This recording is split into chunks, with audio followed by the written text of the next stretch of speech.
모든 영상에 소개하는 내용들은 각자의 판단에 맡깁니다. 리 에이스 채널은 항상 모든 영상에 있어서 유료로 하는 것들은 신중하게 결정하시는 것이라고 말씀드립니다. 아울러 무료로 하는 것들 역시 각자의 판단으로 선택해서 결정하시는 점이라는 것을 강조드립니다.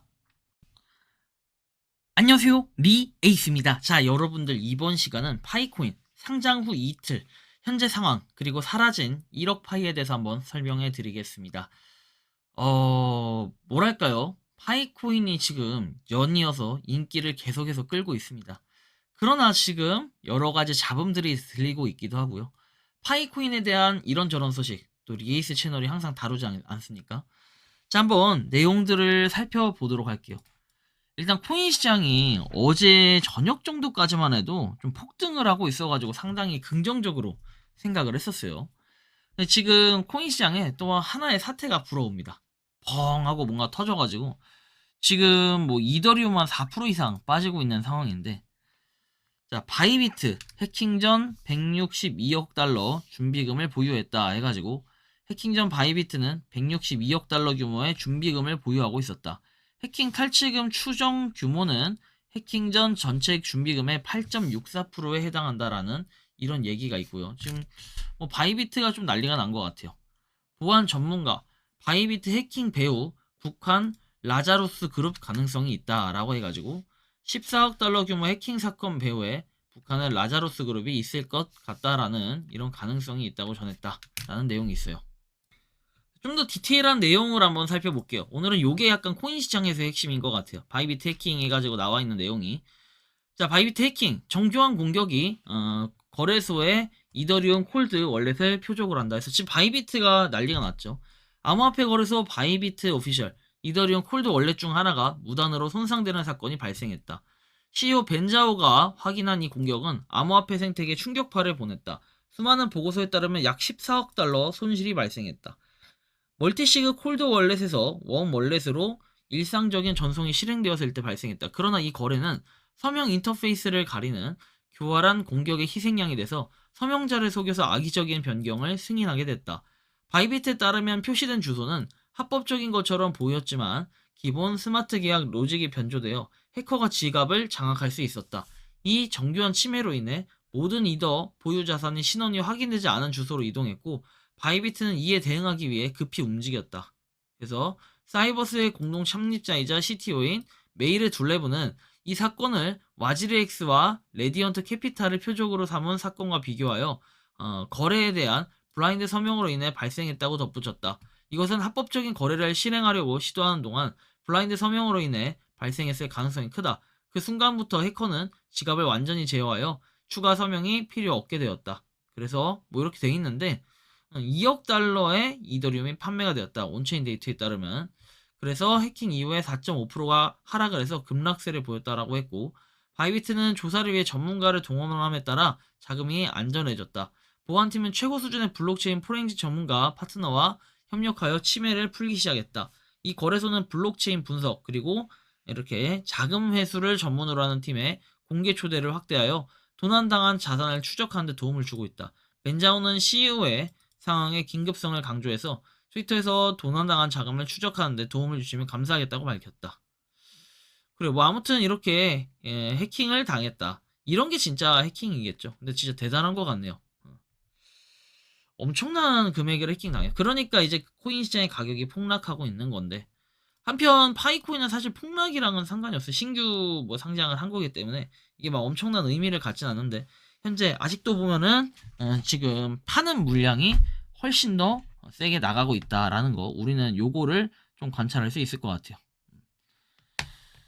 이런 부분.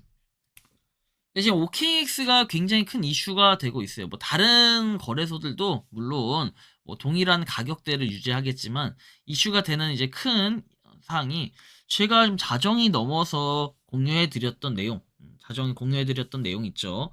그 내용이 이제 두 가지였는데, 처음에 ICO 문제였는데 ICO는 해소가 됐고, ICO 말고 지금 34억 개의 행방이 어디로 갔냐, 뭐 그런 얘기들이 있긴 한데 아직까지 그거에 대한 명확한 뭐 답이 나오거나 이런 건 없어요.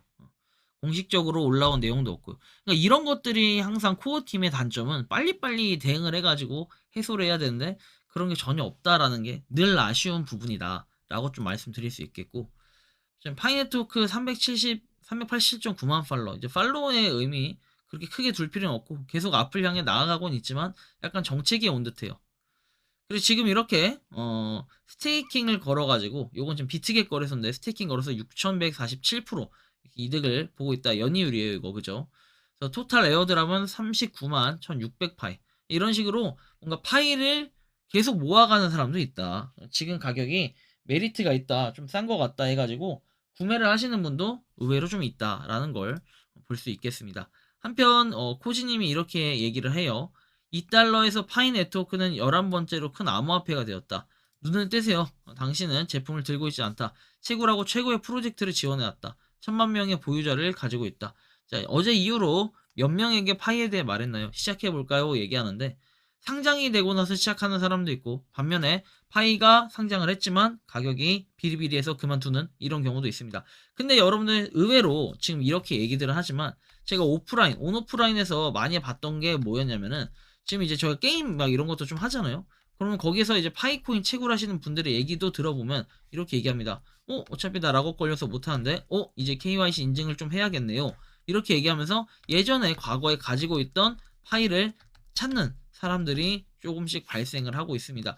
어떻게 보면 긍정적인 또 시그널이라고 볼 수는 있겠는데, 뭐 앞으로 어떻게 모양새가 흘러갈지는 좀 더 봐야겠죠. 근데 웬만한 사람들은 지금 보면은 파이의 가격 지금 싼데 어차피 뭐 어떻게 될지 모르지만 이게 나중에 비트코인이 될 수도 있는 거 아니냐라는 생각으로 가지고 계신 분들도 의외로 많았다. 그게 뭐 파천지 이런 게 아니라 파이에 대해 관심이 없다 갑자기 앱을 깔아서 KYC 인증을 받는 이런 모습을 볼 때 자발적으로 이제는 하고 있다. 상장이 됐기 때문에 아마 이런 영향력도 꽤 있지 않았을까라는 느낌이 있습니다. 한편 KYB 관련해서는 이제 어저께 3개, 제가 정기 방송할 땐 3개였는데 파이오닉스가 예상대로 추가가 됐어요. 뭐 제가 예측하는 게 다 신이 다 맞췄다 이게 아니라 또 맞추니까 재밌긴 하네요. 근데 어쨌든 이렇게 추가가 된 모습도 우리가 살펴볼 수 있다라는 거고, 자, 콜옥션에서 매도량보다 매수세가 더 높은 상황에서 2달러에서 변동 없이 안 올라가고 30분가량을 2달러에서 멈춰있는 상황을 그럼 설명해 보세요. 매수세가 더 높은데 상장가가 0.6달러까지 떨어진 이유도 생각해 보시고요. 1억 개 이상의 거래소 보유량이 지갑에 4천만 개까지 떨어진 이유도 뭔지 생각을 해보세요. 이유는 이미 여러 글에서 나와 있는데 뭘 증거 자료를 보여달라고 하세요. 직접 다 현실에서 보여진 상황인데. 그리고 코인 투자를 많이 안 해보신 것 같은데, 알트코인이나 신생코인에서는 거래소 상장가 조작해서 수량을 매입을 하고 조작을 하는 거 비일비재하다, 흔히 있는 일이고 OKX도 거래소 4위라고 하지만 사실 그렇게 믿을 만한 곳은 아니에요. 이런 얘기도 했고, 2달러에서 산다고 했지 2달러 이상에서 산다는 사람이 없었다. 애초에 매도 압력이 존나 센 게 코인이었다. 존나 센 코인. 자, 누군가의 거래소 시세 조작 의혹에 OKX 인출 운동이 벌어져서 출금한 것 뿐이다. 그래, 이게 지금 VS긴 한데 뭐 어떤 게 진짜일진 몰라요. 하지만 출금을 하는 인증 사례가 지금 많이 일어나고 있고, 지금 새벽에 엄청나요. 뭐 알바도 아니고 지금 막 몇백 개의 글이 달리면서 다들 막 출금했다고 하는데, 근데 그 조작은 아닌 것 같고 진짜 출금을 한 결과물이 있긴 해요. 2달러에서 30분을 멈췄는데 그 많은 매수권에서 단 한 명도 2달러 이상의 매수를 안 걸었다는 게 말이 될까요? 차트 볼 줄 모르심. 2달러에서 계속 멈춰있는데 2달러 이상으로 매수가 안 잡히면 2달러 아래로 떨어져야죠. 아니 30분을 2달러로 멈춰있는 게 말이 되나요? 30분 동안 매수 매도가 50대 50으로 계속 같은 가격, 같은 수량이 걸려야 가능한 일인데 그걸 믿는 건 아니죠. 라는 얘기도 있습니다. 그리고 어제 엊그제 제가 생방송하면서 뭐 이 내용들 처음에 왔다 갔다 했던 거를 계속 보여드렸기 때문에 아마 보신 분들은 좀 느꼈을 거예요. 좀 이상하기도 하고, 저도 이제 콜옥션에 대해서 그렇게 생각을 많이는 안 해봤는데 지금 생각해보면 뭐 이분의 말도 어느 정도는 신빙성이 있는 얘기다라고 볼 수 있겠죠. 뭐 한편 이런 얘기도 있어요. 천상계에서 내려다보면서 느낀 점. 파이를 까는 사람들, 파이가 있는지 몰랐구나. 저거 채굴 못했구나. 파천지들, 사정이 많이 힘들거나 가난하구나. 돌변한 파천지, 채굴 이제 안 한다. 제일 열심히 할 듯. 탈퇴한다. 노드 여러 대 한 거 다 없앤다 등등. 인중률 빵프로. 있으면 캡처 좀. 커뮤 많이 안 봐서 못 봤을지도. 니콜라스 신격화하다가 욕하는 사람들. 파이가 만약 상승하면 역시 믿었어. 그럴 줄 알았어 할 듯. 다 던지고 끝내련다. 보유 수량이 없음.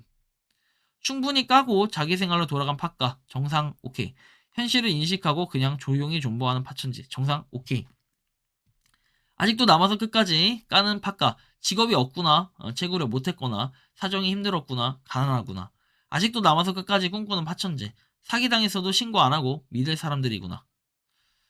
자, 그리고 커뮤에 매일매일 글을 쓰고 있고 꼬여있는 파천지들 직업이 없거나 채굴을 못했거나 채굴량이 적거나 사비로 많이 사들였거나 시간이 정말 많고 할 일이 없거나 친구도 없고 사회활동을 못하지 않는 사회활동을 하지 않는구나.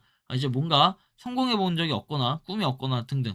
그냥 제 개인적인 느낌이라 사실과 다를 거예요 아마. 근데 저는 이게 대부분 맞다고 봐요. 대부분 공감돼가지고 글을 좀 가져와 봤고요. 되게 공감 많이 되네요. 와 진짜 해킹 당했다는 분들 얘기 쏙 들어가긴 했네요.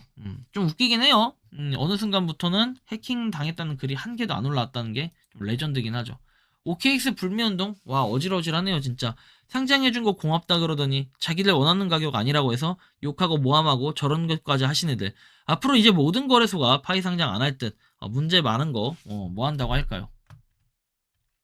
다들 빼는 분위기인데 왜 OKX 보유량이 늘죠? 자, 저도 다시 파이 지갑으로 옮기긴 했는데 지금 10분 전쯤에 OKX 4천만 파이에서 4,003만에서 5만, 6만 옮겨지는 중. 그래요. 뭐 아무튼 이 내용도 좀 보고 OKX 가지고 놀아나 OKX에게 파이 가지고 놀아나 OKX한테 복수했다. 원래 있던 물량 2배로 늘렸고 싼 값에 사들여서 다시 지갑으로 넣었다. 지갑으로 다들 빼세요. 파이 가치를 꾹꾹 눌러 망하게 만든 저 양아치 같은 거래소에서 우리 파이를 뺍시다. 물량이 없으면 가격 올리고 안 달랄 듯. 파천지에서 팟가로 갔다가 다시 돌아왔다. 우리가 힘을 보여줍시다. 글쎄요, 그래요. 이런 얘기도 있고 그것은 우리의 파이코인 커뮤니티가 저지른 일인데 바이비트 창립자가 우리의 위대한 파이코인을 모욕하고 파이코인을 그 자리에서 상장을 거부했기 때문이다. 이번에는 그저 경고일 뿐이었다. 바이낸스가 우리의 파이코인을 그 자리에서 상장하지 않는다면 우리는 바이낸스에서 돈을 훔칠 것이다. 야, 거의 그냥 뭐 협박을 하는데 이분이 얼마나 대단한 분인지는 솔직히 잘 모르겠어요. 해커인가? 자, 한편 마이그레이션은 1078만 정도 된다 인원이. 뭐 이거 볼 수 있겠고. 그냥 거래소 물량을 봤더니 1094만 돼 있어요. 물량 줄어드는 거 봅시다. 1094만에서 오히려 조금 늘어났네요. 늘어났다 줄었다 하는데 그러니까 OKX가 이벤트가 또 있기도 하고 그죠? 비트겟 게이트하이어 다 이벤트가 있어요. 얘네 빼고. 와 파이오닉스는 1268개. 약간 그렇긴 한데 뭐 어쨌든 지금 이런 상황인데 저는 여기서 좀 얘기하고 싶은 거는 진짜 1억 개가 빠졌네요. 일자가 하나 어디로 간지 모르겠지만 1억 개가 빠졌어요.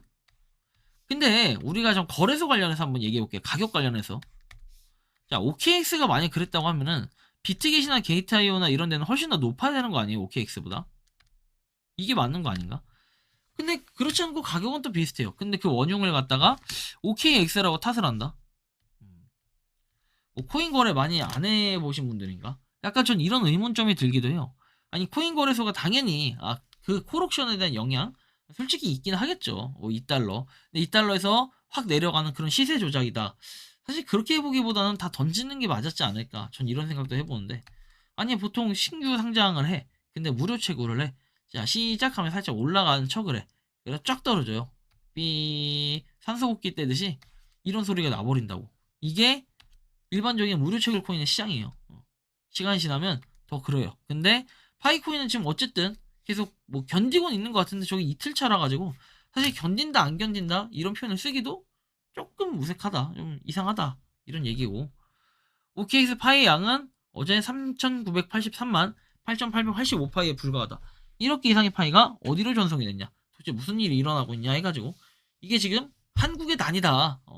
한국 사람들이 반란을 일으키고 있다. 뭐 그런 얘기를 하는데 글쎄요. 확실히 그 영향이 아예 없다라고는 또 할 수 없어요. 근데 이제 얘기했던 거는 저는 이제 생각보다 그걸 걱정했거든요. 34억 개에 대한 행방. 근데 그 34억 개에 대한 행방은 사람들이 그렇게 생각을 많이 안 하는 것 같아요. 그런 부분. 그리고 지금 이런 얘기를 또 해요. 한 분이 뭐 의문점이라고 할까? 의문점이라기보다는 뭐 하나의 의견을 제시해 주셨는데 FDV 물량이다 해서 유통되지 않았지만 나중에 발행될 수 있는 물량인데 아직 발행되지도 않았는데 어디가 그런 거 아니다. 시가총액은 현재 유통 물량으로 한다. 우리는 코어팀을 너무 불신하는 것이 아닌가 하는데 FDV에는 완전 희석 시가총액을 의미하고 코인 시총은 현재 가격의 현재 유통 물량을 의미해요. 코인 시총이 FDV의 경우에는 전체 발행량이 모두 시장에 풀리거나 발행량 제한이 없을 때 쓰는 거예요. 예를 들면 이더리움 같은 걸 얘기하는 거예요. 이더리움 같이 제한이 이렇게 없는 것들이야 FDV에서 이렇게 쓸 수 있어요. 그렇죠? 총액에 대한 내용으로. 근데 이제 신규 상장에 대해서 보면은 파이네트워크에 대한 걸 뭐 69.27B 이렇게 뭐 볼 수 있는데 여기 FDV에 이거 설명도 한번 보면은 FDV 자 여기 나와 있는 거 내용을 보면 이렇게 돼요. 최대 공급량이 유통되는 경우 시가총액 그리고 완전 희석 가치에서 가격의 최대 공급량이 0인 경우 FDV는 가격 곱하기 총 공급량에서 최대 공급량과 총 공급량이 무한하거나 없는 경우에는 이렇게 딜루티드 시가총액은 마이너스를 나타낸다. 나왔습니다. 내용이 그죠? 근데 파이코인이 34억 개 없어진 게 34억 개에 대한 행방이 과연 이거하고 연관이 있다라고 볼 수 있을까요? 글쎄요, 저는 잘은 모르겠어요. 제가 코인에 대해서 어느 정도 오래는 했지만 솔직히 저걸 FDV로 본다? 글쎄요, 과연 갑자기 늘어난 거를 그렇게 볼 수 있을까? 근데 그렇다고 해가지고 마냥 OKX가 뭐 시세 조작을 했다? 저는 이거랑은 연관이 좀 없다고 봐요. 34억 개를 무더기로 팔았다면 당연히 어쨌든 뭐 어디서 받았다라고 할지라도 블록체인상에 남아있어야 되는 게 맞고 그리고 팔았다면은 정말 팔았던 흔적이 남았어야 되지 않을까라는 생각이 들어요. 근데 그렇게 무더기로 판 흔적은 사실상 보여지지 않고 있다라는 거예요. 물론 나눠 팔 수도 있겠지만 어쨌든 그런 것 때문에 옮겼다라고 해서 비트겟과 게이트아이오로 갔는데 좀 기이한 현상이 벌어지고 있다. 어떤 일반인의 한두 명의 말이 거의 전문가 수준의 말처럼 그리고 진짜인 것처럼 믿게 되면은 사실 이런 현상이 벌어지지 않을까 생각도 드는데 OKX 거래소 4위입니다. 당연히 나머지 거래소들은 그거보다 순위가 낮는데 저는 OKX 거래소를 개인적으로 그렇게 좋게 생각하진 않아요. 저는 그러니까 다른 이유예요. 그냥 제가 말했잖아요. 저는 UI가 좀 불편한 것도 있고 예전에 아이스코인이 상장했을 때도 아이스코인과도 좀 티격태격했던 그런 현상도 있고 그리고 그 외에도 다양한 잡음들이 있어요. 근데 그 잡음들이 있어서 싫다기보다는 개인적으로 UI가 좀 그래요. 봐봐 여기 순위에도 없는 저는 맥스시 쓰고 있어요. 맥시라고 하나? 아무튼 이거 쓰고 있는데 여러분들 각자 판단하시면 돼요. 어떤 거래소가 좋고 나쁘고 이런 거를 크게 의미 부여할 필요는 없다. 각자 판단해서 각자가 좋은 거래소 쓰시면 되고 어쨌든 파이는 계속해서 뭔가 움직임이 있어야 되는데 근데 이 움직임이나 뭔가 동력이 있으려면 동력이 빠지지 않으려면 어떤 게 지금 가장 중요하냐면 이 동력에 대해서는 결국에 파이오니어들이 국권이 버텨줘야 되는데 그 국권이 버텨주려면은 어떻게 해야 된다? 이제는 코어팀의 공지와 움직임들이 하나하나 중요한 상태가 돼버렸다. 저는 이렇게 생각을 하는데요. 여러분들이 생각하고 느끼는 파이코인은 어떤지 자유롭게 여러분들의 의견 댓글로 남겨주시면 좋겠다라는 말씀 드리며 이번 영상은 여기서 마치는 걸로 하겠습니다. 도움이 되셨다면 구독과 좋아요 알림 설정 부탁드리겠습니다. 파이코인을 채굴하시는 많은 분들 그리고 파이코인 생태계를 노력하시는 모든 파이오니어분들 오늘도 파이팅 하시기 바랍니다. 리 에이스였습니다. 감사합니다. 평소에 궁금하셨지만 내가 시도해보기 어렵거나 시간 낭비하고 싶진 않고 새로운 제보를 해주실 분들께서는 아래의 주소로 메일을 보내주시면 제가 해결해드리겠습니다. 단톡방은 유튜브 검색창에 소통창구를 개설했습니다를 검색해주셔서 확인하시면 됩니다. 아울러 채널 멤버십 가입 시 다양한 혜택을 누리실 수 있으니 참고해주시기 바랍니다. 시청해주셔서 감사합니다.